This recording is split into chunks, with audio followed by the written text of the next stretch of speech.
hay un juego narrativo y un grave problema de desinformación que tal vez históricamente los que más se han aplicado en Iberoamérica. Tenemos falsa información, tenemos mecanismos a través de los cuales la gente misma le ofrece por esos canales de desinformación los argumentos al régimen para seguir cuadrando su relato. Tenemos hackeo a las páginas web del régimen para que a su vez pueda documentar que hubo hackeo y que está siendo objeto de un ataque cibernético. Tenemos a China en la comisión de ciberataque. Tenemos a los rusos, los chinos y los turcos, que son muy importantes, apoyando a Maduro.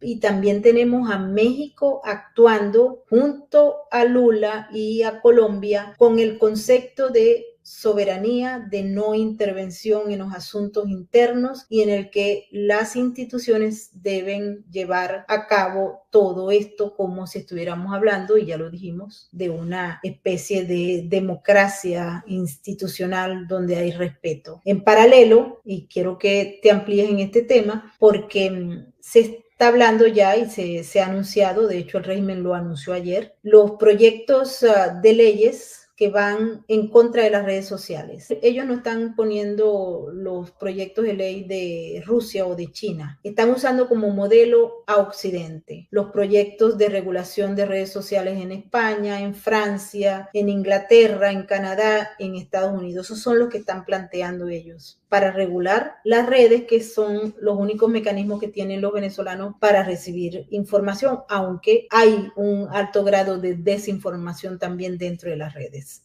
Adelante, Ricardo. Mira, déjame empezar por lo que mencionabas al principio. Yo creo que aquí hay dos factores que son determinantes.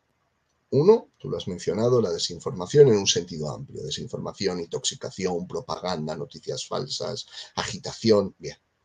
Creo que hay otro elemento que no se puede soslayar, pues si no, no se entiende nada, que es la violencia física. La violencia física que se ejerce contra la gente. Es que da la impresión a veces, sobre todo cuando uno vive en países donde esta violencia no se despliega con tanta fuerza o no se despliega en absoluto, que esto de la violencia es una cosa como secundaria. La violencia es muy importante en política. Y el miedo a ser detenido, el miedo a ser torturado, el miedo a que te peguen, el miedo a que te maten, por supuesto, o el miedo a que le hagan algo a un familiar, combinado con la desinformación, con la intoxicación, con la confusión, termina rompiendo la resistencia civil de la oposición. Cuando a la gente la están matando, cuando la están torturando. Por eso, uno de los símbolos que hay que recordar constantemente es el helicoide. Es decir, en una democracia, un lugar como el helicoide no existiría. Las democracias no tienen centros de tortura. En las democracias a la gente no se le conectan electrodos a su cuerpo para torturarlos, como salía el otro día en un vídeo terrible que circulaba por las redes sociales.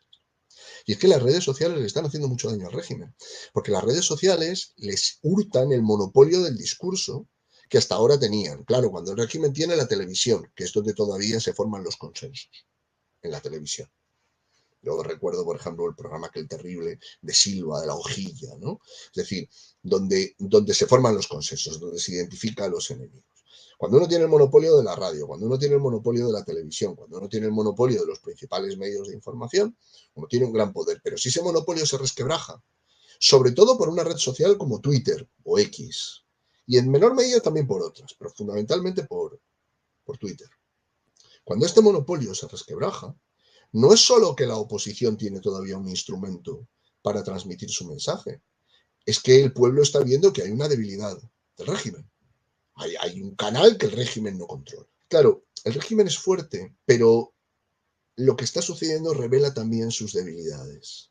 Revela, por ejemplo, la debilidad que tienen a la hora de hacerle frente a una plataforma decidida a defender la libertad de expresión. En este sentido, fue muy interesante la entrevista que le dio, la conversación que tuvieron Elon Musk y Donald Trump anoche. Muy interesante desde esa perspectiva, ¿no? Había un momento en el que decía Elon Musk, es interesante el hecho de que podamos tener esta conversación. Y es verdad, el hecho de que haya un canal donde estas conversaciones puedan existir en sí mismo ya es una prueba de debilidad del régimen.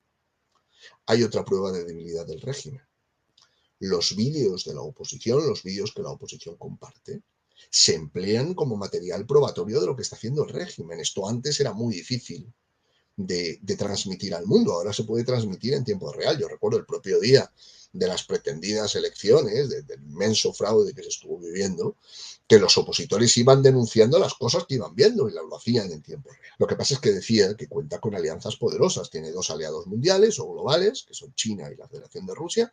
Tiene aliados regionales, tanto en América, pero mira, es interesante ver también cómo una categoría que hace a lo mejor algunos años sonaba casi propia de la política estadounidense y punto, ¿no? El hackeo de las elecciones. Ahora es un tema recurrente. Lo que pasa es que hay que recordar que el sistema de fraude está diseñado para que sea posible el hackeo de las elecciones. Ahora bien, estas alianzas regionales le permiten al régimen mostrar la capacidad de desestabilización que tiene también al espacio de los Estados Unidos. Es interesante ver cómo en el espacio de los Estados Unidos Venezuela está realizando operaciones o acciones muy interesantes. Fíjate, por ejemplo, en la conversación que tenían Elon Musk y Donald Trump anoche, Trump advertía del envío de delincuentes como emigrantes, pero advertía del envío de delincuentes desde las cárceles venezolanas a los Estados Unidos. Este potencial que tiene el régimen de Maduro para desestabilizar no solo los Estados Unidos, sino a sus vecinos regionales, es parte de esta situación que estamos viviendo. El temor a lo que Maduro es capaz de hacer si lo intentan sacar del poder, no solamente se deja sentir al otro lado del Atlántico, podríamos pensar en España, con la movilización de las terminales mediáticas y políticas que el régimen tiene en España, sino en las Américas. Y el tema también de Rusia, China e Irán, ¿no? El tema de Rusia, China e Irán es sumamente importante y de Turquía. Quisiera que tocaras ese tema porque pareciera que el régimen se blinda dentro del marco de todas sus alianzas. Y en el marco de las alianzas no podemos dejar de lado a Cuba, que es como prácticamente el régimen más longevo y el que ha disfrutado de grandes beneficios tanto de Venezuela como de sus aliados. Y México ahora que tiene la papa caliente en su mano, ¿no? Lo que pasa, Maybor, es que son relaciones de naturaleza diferente.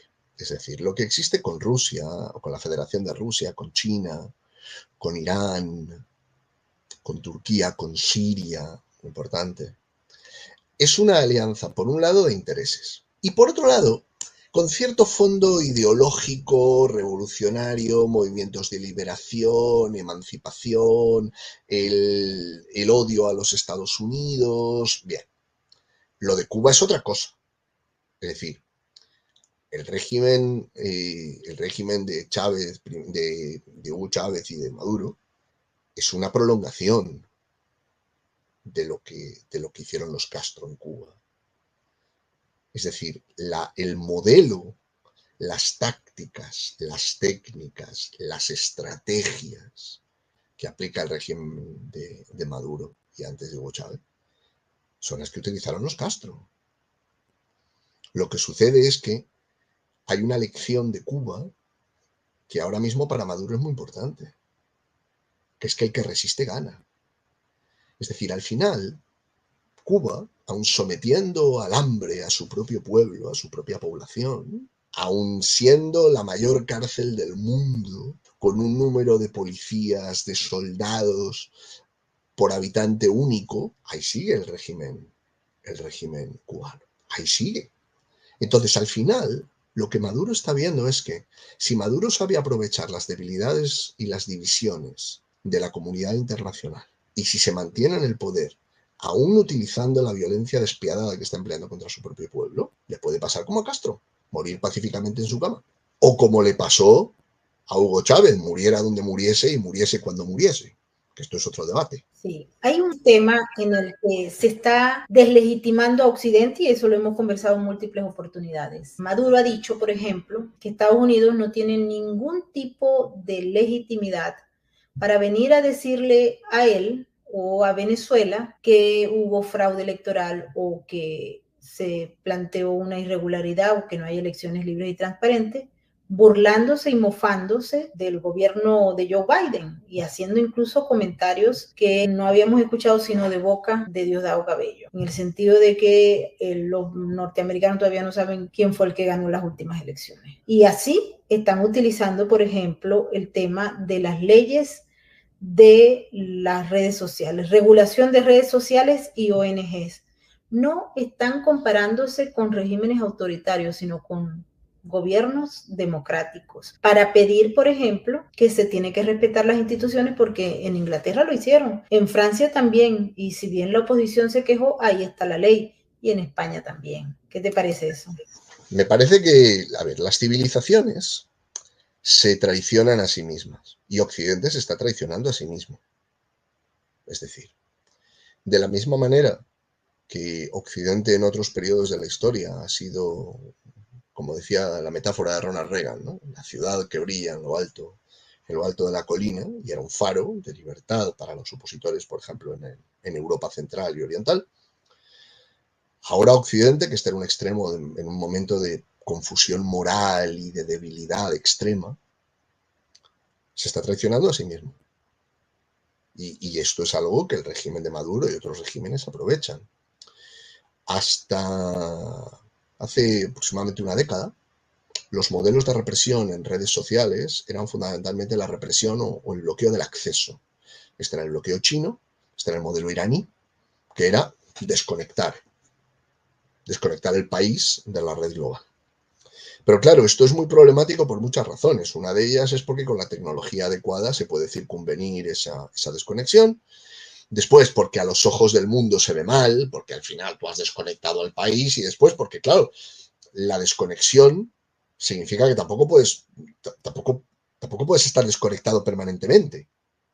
De hecho, Irán, cuando ha desconectado y ha bloqueado el acceso a redes sociales, o Turquía, que también lo ha hecho, lo ha tenido que restablecer al cabo de una semana. El modelo que a través de ciertas organizaciones internacionales se ha ido imponiendo ha sido el modelo de la etiqueta, de etiquetar determinados discursos, determinadas ideas, etiquetarlas.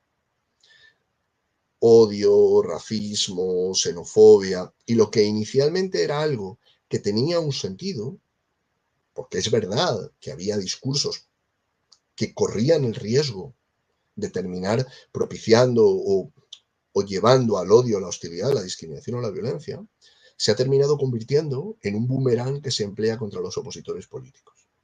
Y por eso el comunismo no está catalogado dentro de esos repertorios que se plantean como ideologías de odio. Y cuando uno dice, ya, pero si ustedes piensan perseguir las ideologías de odio, perseguirán el comunismo, ¿no? Entonces el régimen chavista tendría que cerrar y marcharse a su casa. No, esto es un pretexto. Lo que ocurre es que es un pretexto que se sirve de categorías que en Occidente se han empleado como boomerang contra la oposición política. Se está viendo en el Reino Unido, se vio en Canadá contra los camioneros, se está viendo en otros lugares. ¿Cómo se puede corregir eso? Con un poder judicial independiente, con instituciones fuertes, pero también eso está en crisis. El caso del Poder Judicial en algunos países, la ideologización del Poder Judicial, la calidad de la redacción de las leyes es terrible. Es terrible. Hay leyes que son tan vagas y tan ambiguas que permiten prácticamente todo. Y se utilizan contra la oposición, como es lo que pretende hacer el régimen en Venezuela. Bueno, en Canadá, por ejemplo, la Canadá de Justin Trudeau califica de delito de odio a las redes sociales aquel que se dedique a hablar en contra.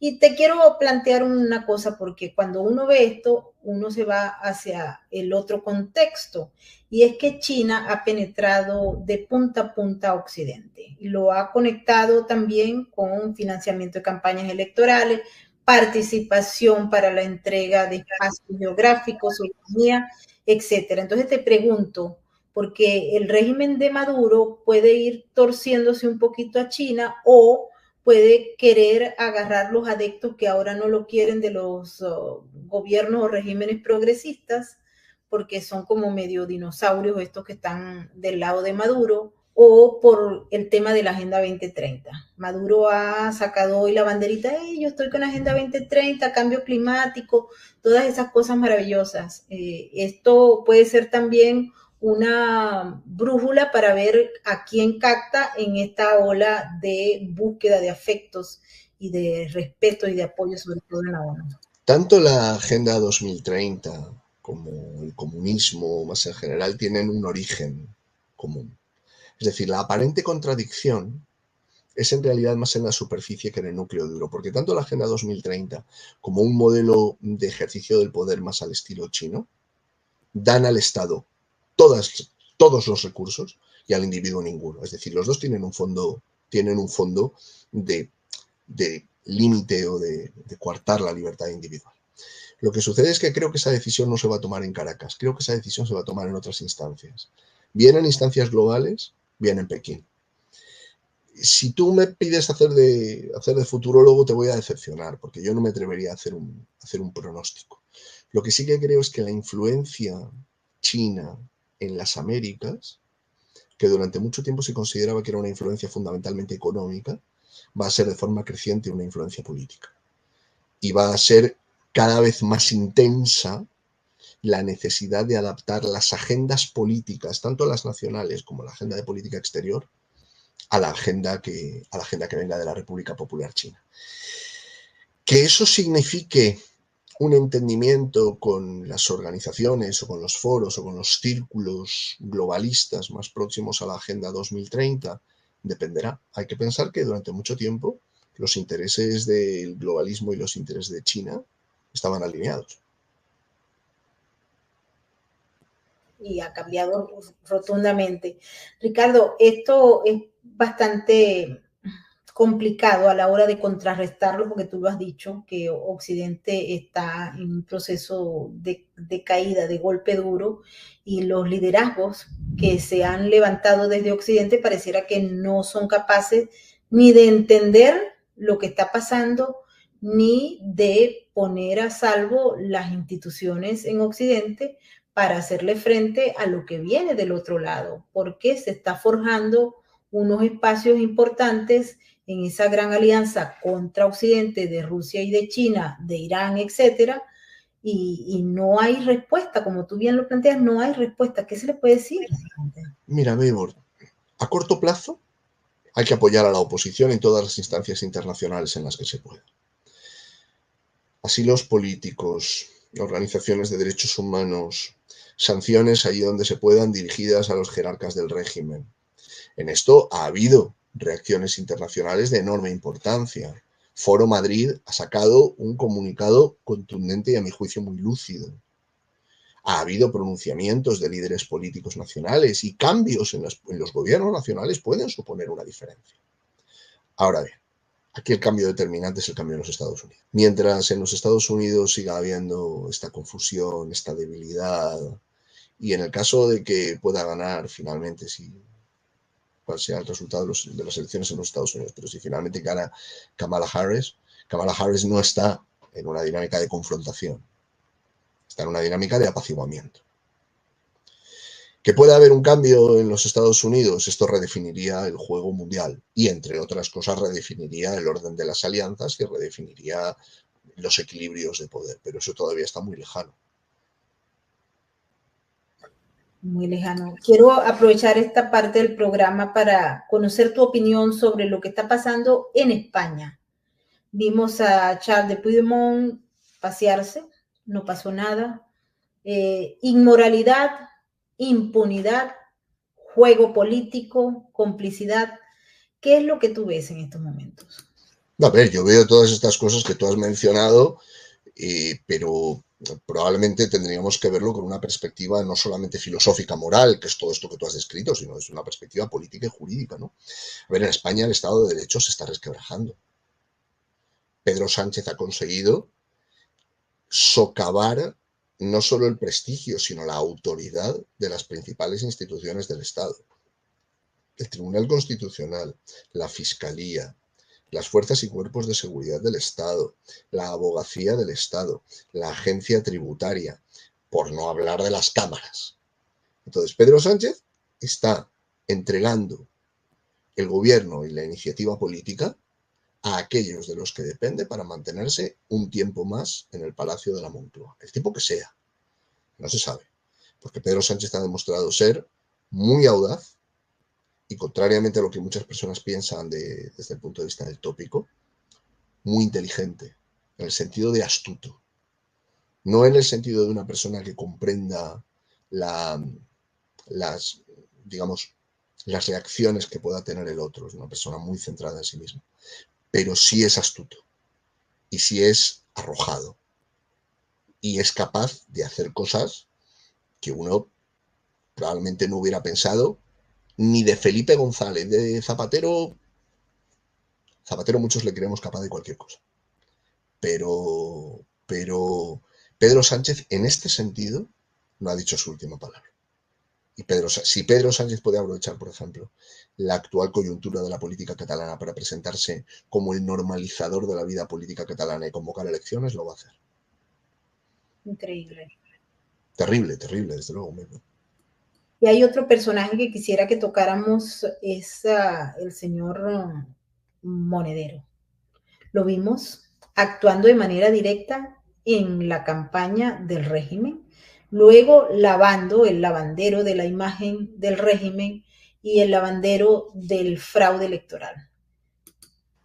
A ver, la revolución cubana, el régimen cubano, el régimen bolivariano, no me gusta llamarlo bolivariano porque la memoria de Bolívar se merece algo mejor que esto, ¿no? Pero el chavismo, el madurismo, el Grupo de Puebla, el Foro de Sao Paulo, estas organizaciones son muy populares en ciertos sectores de la intelectualidad de izquierdas, no solo en España, sino en toda Europa.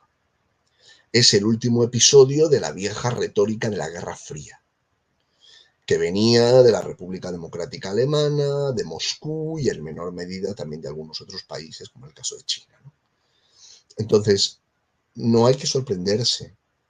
Los intelectuales en Europa han dado muchas veces muestra de una enorme confusión moral, de una enorme capacidad de alinearse con el bando equivocado.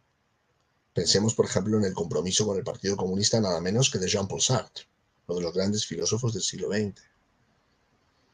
Entonces, esta intelectualidad tiene una lectura, digamos, no solamente equivocada, sino una lectura muy alejada de lo que está viviendo el pueblo venezolano. Está viendo una parte de la realidad con unas gafas ideológicas que sesgan el análisis. Que además de eso hay casos en los cuales uno se puede preguntar por las consecuencias de ese pensamiento. Claro, es que una de las tragedias del siglo XX, Mebor, es la responsabilidad de los intelectuales frente a los totalitarismos. Los intelectuales que tenían que haber denunciado las atrocidades de los regímenes totalitarios, del régimen fascista, del régimen nacionalsocialista, del régimen comunista, de los regímenes comunistas, que aún no han desaparecido. Y en lugar de denunciarlos, las ocultaron o las apoyaron. No los apoyaron y no los van a apoyar. No los apoyaron ni los van a apoyar. Ricardo, sé que tienes la agenda full. Quiero agradecerte por haber estado con nosotros, porque la gente de Sin Filtros y nuestros hermanos venezolanos querían saber de primera línea cuál era esa posición de España para estar preparados a ver qué es lo que viene, que creo que muchos saben ya lo que viene. Muchas gracias. A ti. Quiero que si todos los que están interesados en seguir a Ricardo de la Serna pueden buscarlo, pueden en sus redes sociales y también a través del trabajo que hace como académico. Vamos a conversar sobre el fraude electoral, sí, el fraude electoral que se cometió en Venezuela. Hay muchos, hay narrativas, hay explicaciones, pero exactamente qué fue lo que ocurrió allí. Hemos hablado con nuestros expertos y nos han contado todo este proceso. Pero hoy le vamos a presentar una fotografía que muy probablemente no ha visto. Es la gran fotografía de todo este escándalo que está buscando que el régimen caiga, y que el régimen caiga porque esta es la primera vez de todas las veces que ha pasado que se une toda la prensa progresista, todos los gobiernos progresistas de izquierda, obviamente, en contra del régimen, aunque salieron también los otros, aquellos que están muy ligados a China, a Rusia, a Irán y también a Turquía, no lo olvidemos, Turquía, Bielorrusia, Cuba, etcétera, y hay una pelea fuerte. El régimen se va, ustedes vieron toda la propaganda que hay, también los ataques de desinformación y esos juegos que hay en el que se presentan las bases de datos supuestamente del régimen, presentadas por el grupo de hackers anónimos. ¿Eso ayuda o no ayuda al régimen? Tenemos que analizar cada pieza porque estamos viviendo en un escenario extremadamente conflictivo. Y hasta el momento nadie sabe si Maduro se cae o no se cae. Es decir, que hasta hoy, y estamos hablando hasta hoy que estamos saliendo con ustedes 14 de agosto, no se sabe si va a haber un quiebre en la Fuerza Armada. Hace una semana y media a mí me llamaron unas personas que siempre me suministran información, una vez es cierta, otras veces no es cierta, para proponerme si yo quería informar sobre unos supuestos chavistas que se iban del régimen, que iban a decirle al régimen, hasta aquí llegamos, ya la ONU dijo, ya lo otro dijo, ya esto es un fraude. Eso fue la semana pasada. Y yo les dije, bueno, denme la información a ver quiénes son.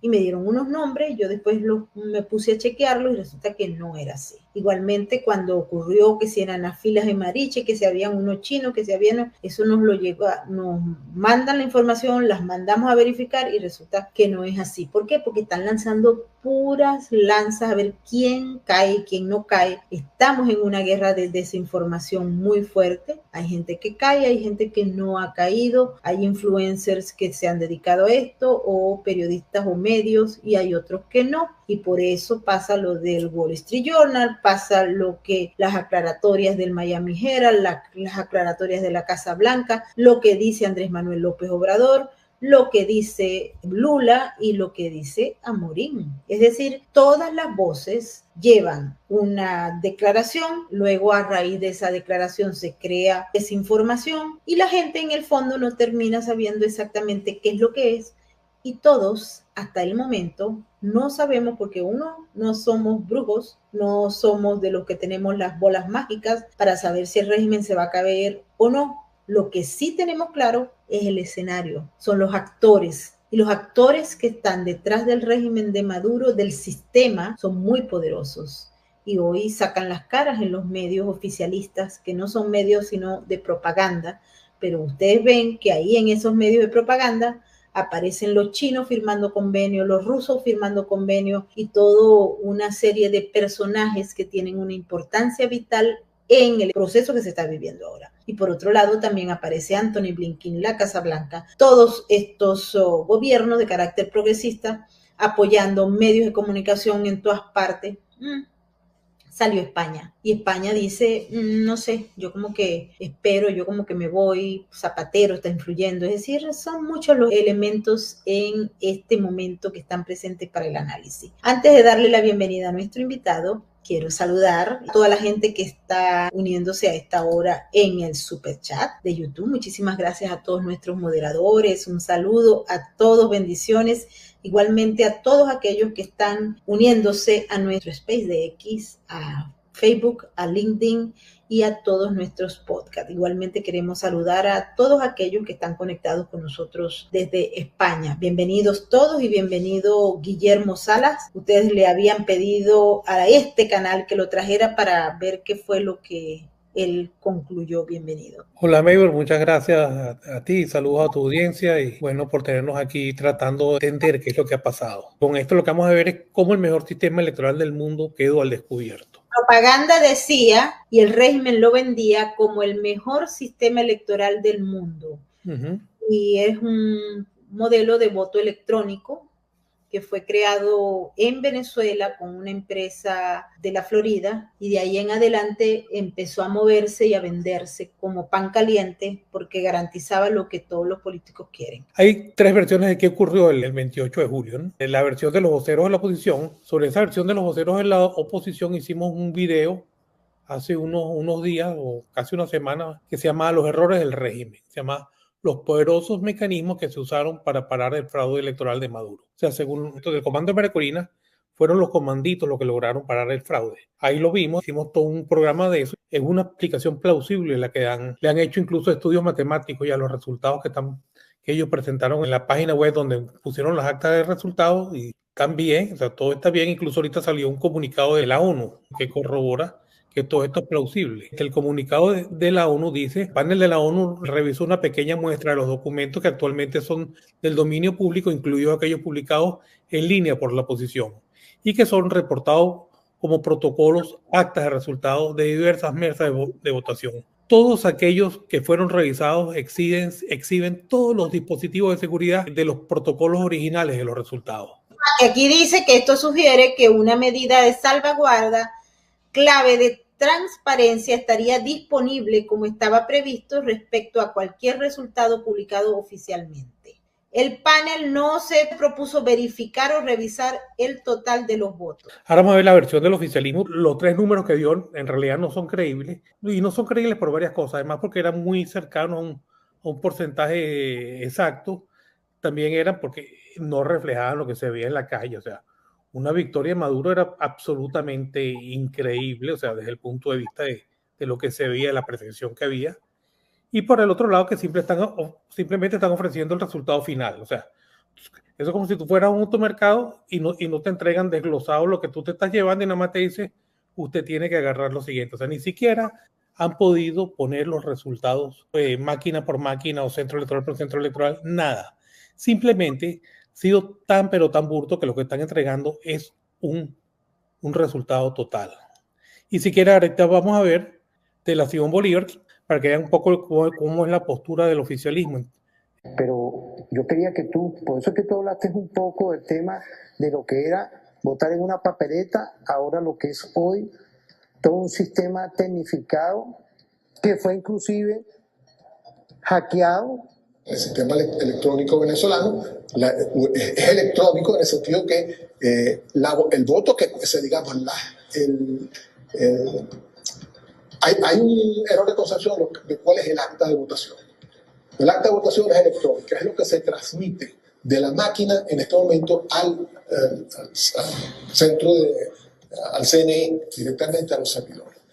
El acta que sale impresa, tanto el acta que la mesa pone como resguardo y lo que se lleva a los testigos son simplemente comprobantes, porque lo que para la ley de procesos electorales lo que cuenta es lo transmitido por la máquina de votación. Si uno quiere, entonces necesita de alguna manera impugnar el resultado de la elección, tiene que impugnar contra el resultado electrónico, es decir, tiene que ir a un tribunal, tiene que llevar las actas que se asume que fueron producidas por esas máquinas que tienen los testigos y entonces tratar de impugnar. La carga de la prueba está en quien menciona que el resultado no es el que es. La carga de la prueba yo tengo que demostrarlo y demostrándolo no es yendo a los medios internacionales y no es poniendo un sitio web con unas actas en papel que, repito, no son las actas oficiales según la ley venezolana. Pero imagínate esto. Porque no son actas. Claro. El acta es la electrónica. Lo que hay son formas impresas que digamos que cualquiera puede modificar. Lo que quiero es hacer notar el tamaño del absurdo de lo que aquí dice Víctor Teotisto. El tamaño disparate. O sea que tú vas al sitio, la máquina te entrega el acta y esa no es el acta. Entonces, supuestamente el acta de resultado es algo que se transmite por un cable, una red o una cuestión que nadie puede saber ni ver, ni ver lo que es, ni nadie puede palpar. Simplemente esos argumentos ya nadie se los traga a Maybor. Han llegado ya al ridículo con el voto electrónico, diciendo que ni siquiera el acta que te emite la máquina tiene validez. Lo que hagan es, no sé si vergüenza o risa o indignación. Vamos a escuchar a Karine Jean-Pierre. More than 2 weeks after the elections in Venezuela, Nicolas Maduro has yet to come clean about the July 28 presidential election results. Yesterday, the UN panel of experts that was in Venezuela recently published their interim results. And I encourage you all to take a look at the report online when you have a moment. But I wanted to take this time to read one of their conclusions. The results management process of the CNE fell short of the basic transparency and integrity measures that are essential to holding credible elections. It did not follow national legal and regulatory provisions, and all stipulated deadlines were missed. In the experience of the panel, the announcement of an election outcome without a publication of its details or the release of tabulated results to candidates has no precedent in contemporary democratic. It is abundantly clear to the majority of the Venezuelan people, the United States, and a growing number of countries that the CNE has not provided full, detailed, tallied votes because they would show that Edmundo Gonzalez Urrutia won the vote. Maduro must recognize it and engage in a constructive, inclusive dialogue in good faith with the opposition to restore democratic norms peacefully in accordance with Venezuelan electoral law and the wishes of the people. Ella habla como si en Venezuela fueran una democracia maravillosa y como si las elecciones fueran tan transparentes. Fíjate que cuando ese comunicado se dio, salieron las voces agoreras del chavismo a decir, pero ¿y de cuándo acá ellos tienen derecho o ellos tienen legitimidad para venir a criticar nada? En el fondo, cuando ellos hacen eso, que se pegan y dicen la Corte Suprema de Justicia de Florida fue la que decidió cuando Al Gore y Bush, los problemas que se presentaron con la 2020, también ellos dicen que no puede haber ningún tipo de reacción. Inmediatamente los chavistas dicen, oh no, sí pueden, porque ustedes lo hicieron también. En la 2020 pues ni siquiera le dieron oportunidad al que estaba cantando fraude que presentara pruebas. Entonces, es decir, es un desgaste de la narrativa y del discurso increíble, Guillermo. Adelante. Esta es la versión del oficialismo que ni siquiera entrega pormenorizado, ni siquiera los números, que no muestra los actas, no, es que no ha mostrado ni los números de las máquinas. Entonces esta versión está definitivamente descartada. 2 semanas después ni siquiera han podido poner los números. Ahora vamos a ver, hay otra versión distinta. Empieza de la siguiente duda, ¿no? ¿Por qué fue tan burdo el 28J? O sea, ¿qué les pasó? Incluso ellos hasta cierta hora tenían una cara de confianza tremenda y a partir de cierta hora se les empezó a poner la cara bien complicada e incluso después tuvieron que mandar parar las máquinas. Entonces, es la hipótesis que debió suceder algo que no esperaban. ¿Qué se había aprendido sobre el sistema de voto electrónico? Vamos ganando hasta cierta hora y esa hora empieza a ganar. Ya sabíamos que los resultados se nos cambian a tal hora. En las elecciones entre Capriles y Maduro, esta fue la del 2013, veamos un poquito lo que pasó. Varias cosas de esta elección. Hay una ponencia de Roberto Picón sobre el sistema electoral que hizo en la Universidad Católica, donde muestra lo siguiente. La línea azul es el número de actas que entraban al sistema por minuto. Fíjense que a partir de las 7:30 de la noche se produce un pico en las actas azules. Y las actas que entran a partir de allí, si quieres, vamos a la siguiente lámina, esas voltean el resultado. Entonces ya se habían aprendido de que van entrando unas actas con un resultado y a partir de cierta hora cambian. Después aparece, este libro aparece en 2015, que es sobre esas mismas elecciones presidenciales. Las computadoras secretas del chavismo lo sabían. A las 6 de la tarde, la hora en que el 14 de abril de 2013 debían cerrar los centros electorales en Venezuela, las presidenciales las había ganado Enrique Capriles Radosky. Un sistema informático oficial paralelo permitía al chavismo saber en tiempo real a lo largo del día la evolución del voto y le facultaba conocer el número de votos falsos que tenía que producir para llegar al resultado. Fíjate que es igualito el gráfico anterior y está sobre la misma elección. Hasta cierta hora y a cierta hora meten los resultados y alteran la votación. Okay, la siguiente imagen es del libro El Poder de las Matemáticas, que salió hace poquito. Fíjense, esto tomado directo del libro en las conclusiones sobre la conectividad de las máquinas de votación. Para que todo esto pudiese suceder, las máquinas de votación debieron haber estado intercambiando información en tiempo real con un centro de control. Este intercambio bien pudo ser a través de las antenas satelitales periféricas al sistema Cactahuella que el CNE introdujo a última hora en los centros de votación. Aquí lo que se está diciendo es que el sistema de votación tiene una puerta trasera, la puerta trasera para el fraude, que sería la siguiente, según lo que se decía en ese libro, que nada más se usa a través de la matemática. Digamos, entre 2004 y 2011, lo que está a la izquierda es el sistema de votación, que es la urna electoral y la máquina de votación. Y a la derecha está la Cactahuella, una laptop y una antena satelital. Así fueron los centros de votación entre 2004 y 2011.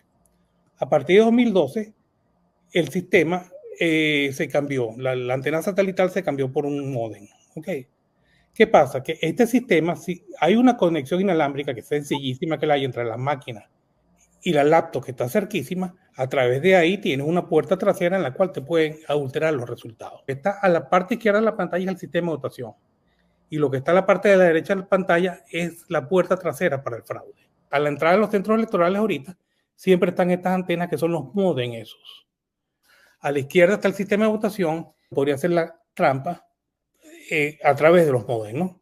El que maneje el centro el T, que puede interactuar con los modems, puede cambiar los resultados de las máquinas, según esta teoría. Entonces ahora viene la otra versión, que es la que plantea la gente de Anonymous. A las 2:28 de la madrugada del 1 de agosto, Cyberhunters saca un Twitter donde dice: les contaré esta historia, somos Cyberhunter Op. Cuando Maduro intentó llevar a cabo el fraude, nosotros trabajamos desde la sombra y observamos que la red de comunicación fue manipulada por los chavistas con un software que accedía a la señal de Wi-Fi o de Wi-Fi manipulada vía telefónica. Era exactamente lo que vimos anteriormente. La señal de Wi-Fi entre la máquina de votación y los modems que después van a una línea telefónica. Okay. Sin embargo, nosotros intervenimos y evitamos la transmisión de datos fraudulenta para CanTV, bloqueando esa comunicación con un ataque TDOS. El fraude se le fue de las manos porque nuestra acción detuvo toda la operación de la documentación falsificada. En el silencio siempre ayudamos a nuestros hermanos venezolanos. Por favor, descarguen la información y da el sitio donde ahí entregó 4 informes que según un amigo que es hacker quedó impresionado con los informes estos. Y después dice, igual no hubo fraude. Sabíamos que intentaría hacer fraude de esa manera, o sea que lo iba a hacer por vía los modem estos, y las 3 horas de espera fueron de sostener eso. Nunca hubo hackeos externos ni nada, como dice Maduro. Él fue el fraude. Nosotros nos anclamos al sistema de seguridad y solo se protegió el sistema del verdadero fraude que intentarían. O sea que lo que hicieron fue proteger el sistema del fraude que le iban a hacer. Yo quiero inutilizar a la persona que está allá a la derecha, que por ejemplo, si quiero inutilizar a ese teléfono que está allí, yo agarro a través de muchos teléfonos celulares o muchos teléfonos, yo les empiezo a hacer llamadas consecutivas, hasta que dejo totalmente inutilizado este teléfono. Esa es la idea de estos hackeos TOS, que el que dijo TDOS, que fue el que dijo Anónimo, que fue el que le hizo. Fíjense, el sistema de votación es el que está a mano izquierda y después está en la puerta trasera del fraude, que están todos estos modems, y a través de quien está seguro que es donde se dieron los fraudes, y todos estos se comunicaban con vía telefónica con un sitio donde está la T de la trampa. Ese es el centro de la trampa. ¿Cuál era lo loco? Lo lógico es hacer el ataque aquí, que fue lo que ellos dijeron. Ellos agarraron y atacaron este sistema, que es la puerta trasera del fraude, según dijeron ellos, los de Anonymous. En todo caso, lo que queda todo esto claro, que según los voceros del régimen, que siempre nos habían dicho que el sistema era inviolable y que era el más seguro del mundo, el sistema se hackeó. O sea, según el mismo sistema del régimen, el sistema sí se podía hackear.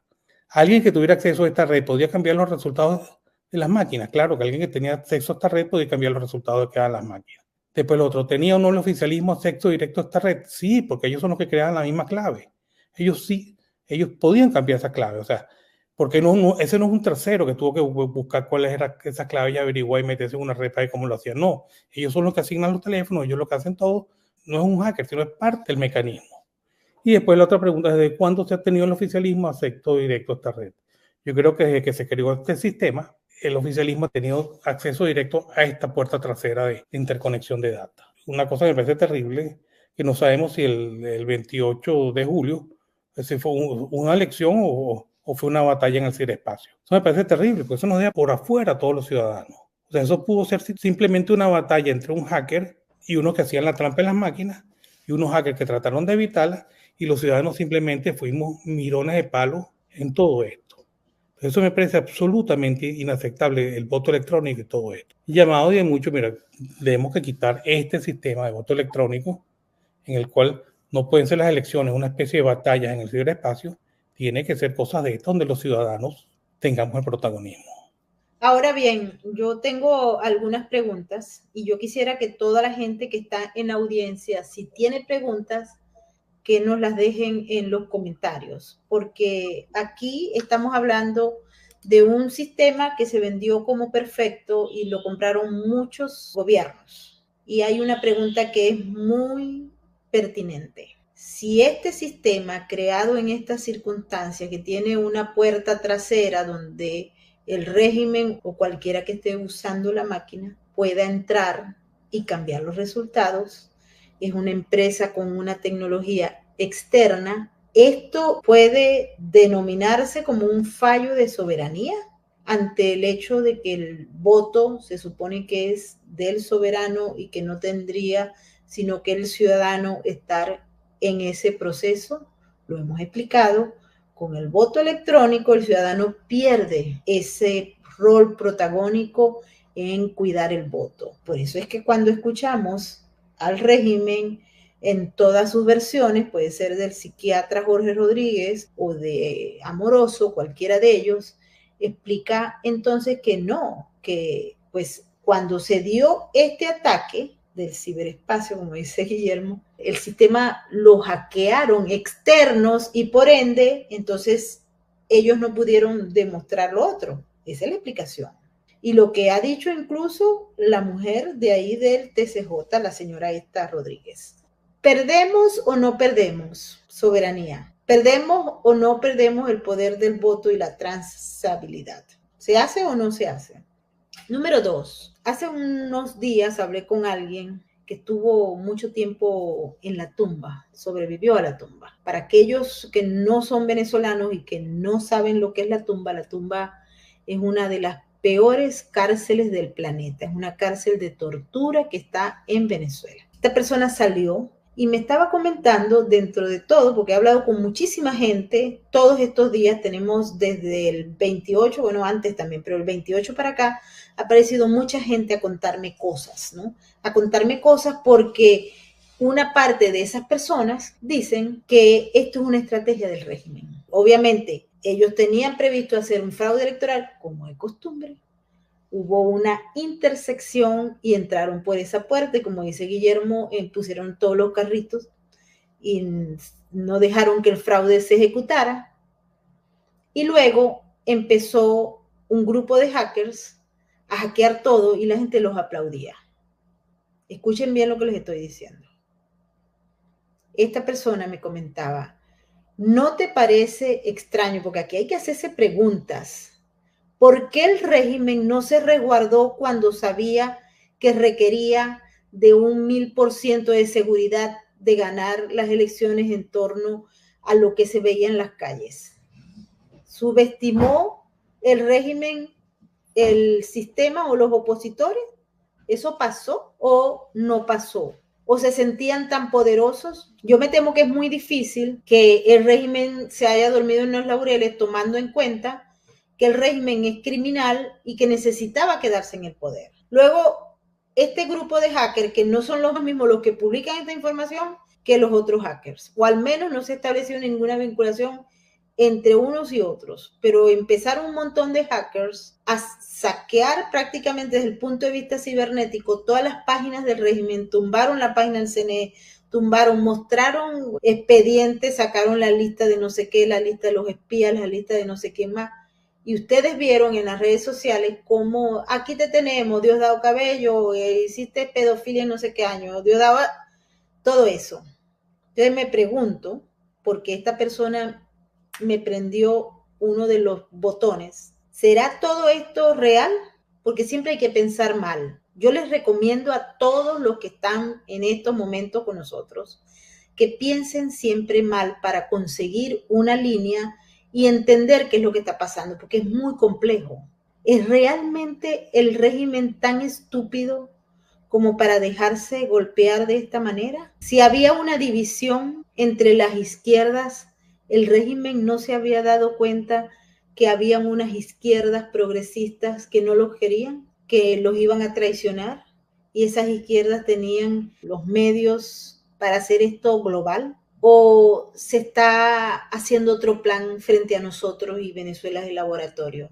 Todas estas son preguntas que a raíz de esa conversación nos hicimos durante la conversación y luego me las estoy haciendo yo tratando de ver lo que es la gran fotografía. La gran fotografía requiere de objetividad, de una mente clara, sin límites, sin cárcel, y pensar en grande en todos los actores para ver, siempre se preguntan quién sale beneficiado de eso y quién no. Y hasta qué punto el régimen se sobreestimó o se subestimó, o estaba en la línea, o se volvieron todos locos, como dice la gente en Twitter.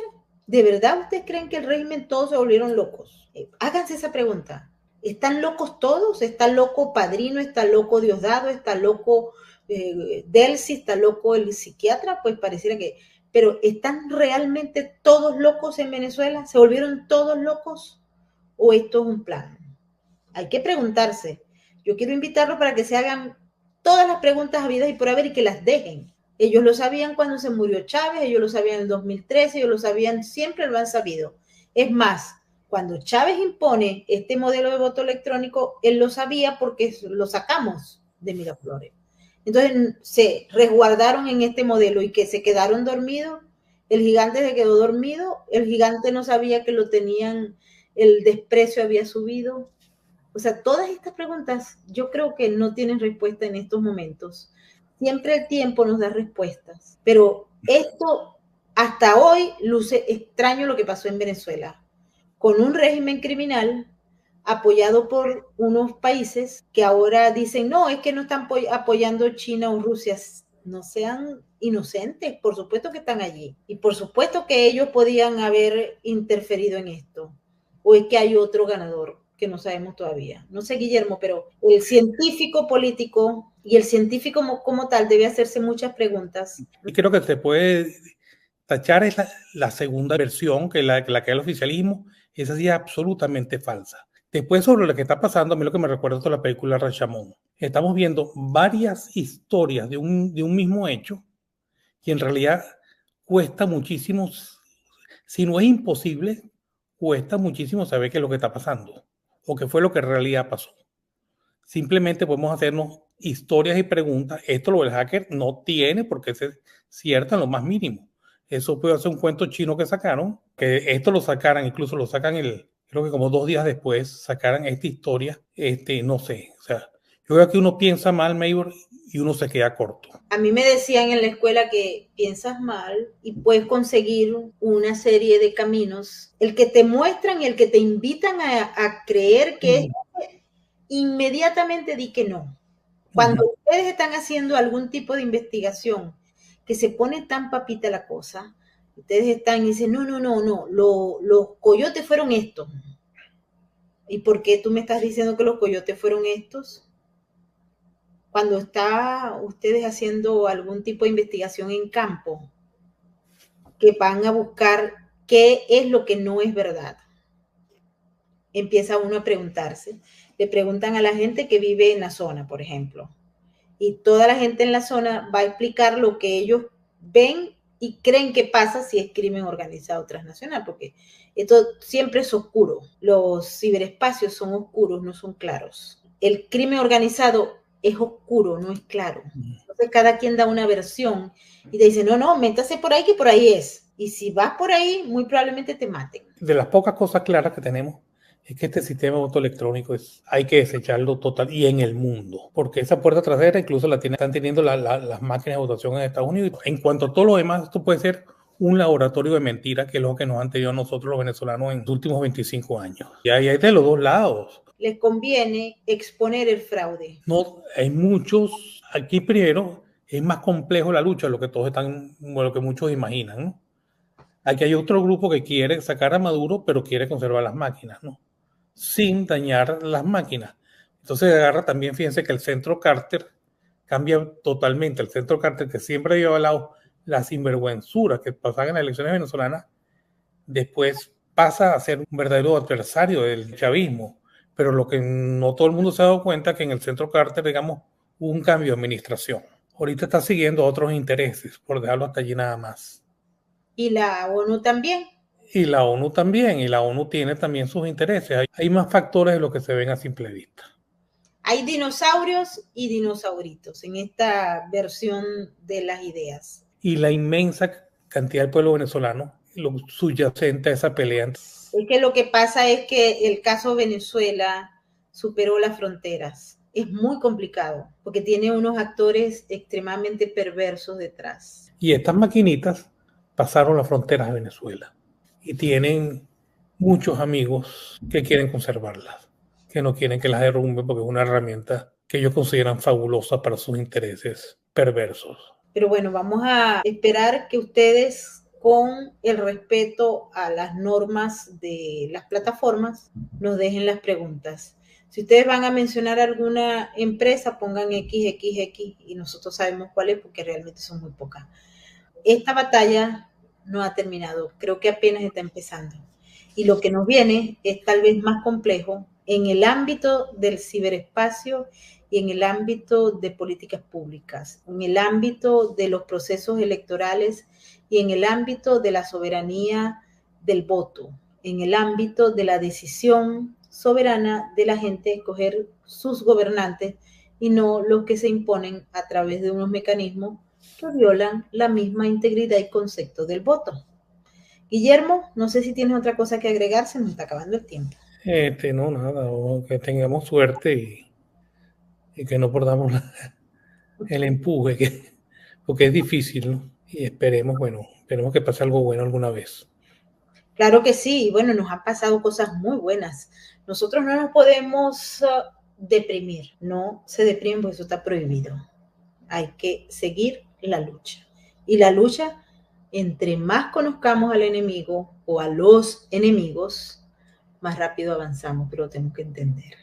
Nos vemos en la próxima emisión. Mil gracias a todos por haber estado con nosotros. Creo que este tema es importante, hay que echarle cabeza. Pregunten siempre. Esa hipótesis, ¿a qué corresponde? ¿Cuáles son las variables de esa hipótesis? ¿Por qué es así? ¿Y por qué es tan fácil que te estén mostrando un camino? ¿Por qué te están mostrando un camino si por lo general ese camino está oculto? ¿Por qué el régimen fue tan estúpido? ¿Lo agarraron? ¿Lo agarraron con las manos en la masa? ¿Por qué? ¿Por qué no se bloqueó? ¿No les parece todo raro? Y no solo porque pasa, sino porque te lo dejan saber o por qué te lo hacen saber, que es más importante. Porque lo que te llega a ti no tiene por qué ser la verdad, sino lo que ellos quieren que tú te enteres. Exactamente, y por eso les digo... Esta teoría de los hackers y la puse porque la cuestión es plausible y además los informes están muy bien hechos, etcétera, etcétera. No quiere decir que sea cierto para nada. Eso es lo que alguien quiere, puede ser verdad, a lo mejor, pero también puede ser lo que le interesa al régimen que nosotros queramos o que lo que le interesa a otro que nosotros creamos. ¿Qué pasó? Es decir, el poder. Lo que el poder quiere que ustedes sepan. Pero como si hay mentes críticas, entonces esto se complejiza. Bueno, Guillermo, muchas gracias por haber estado. Mayor, de que 20 años a lo mejor tenemos la respuesta a lo que pasó el 28 de julio. Pero que no sea tanto tiempo. Porque la quieren ya. Y esa nueva propuesta de volver a hacer otras elecciones, Dios mío, pero bueno. Estamos en eso. Esa, si la hacen, que ojalá que no, porque aquí se supone que hay un ganador y ya, pero bueno, obviamente las fuerzas están y los intereses por encima de lo que decidió el pueblo, pero eso sí, hay que luchar por esos resultados y hay que seguir levantando la voz y no dejar que nadie venga a poner, porque ya vimos cómo salieron los dinosaurios y dinosauritos. Guillermo, mil gracias. Gracias a ti, gracias a tu audiencia. Chao. Quiero darle las gracias infinitamente. Un programa que quería traerles, Guillermo, para que ustedes entendieran esto que son versiones y ustedes pueden sacar sus propias conclusiones. Pregúntense, no está prohibido pensar mal, está prohibido aceptar lo que el poder quiere que ustedes acepten. Ahí es donde está la verdadera rebeldía. Nos vemos en la próxima emisión y me despido ahora dándole gracias a todos los que han participado en nuestro superchat. Muchísimas gracias a todos nuestros moderadores por estar allí pendientes de nosotros, al igual que todos aquellos que participaron en nuestro Space de X y en todas nuestras plataformas. Nos vemos mañana. Un abrazo gigante y feliz día, feliz tarde, feliz noche, dependiendo de dónde nos ven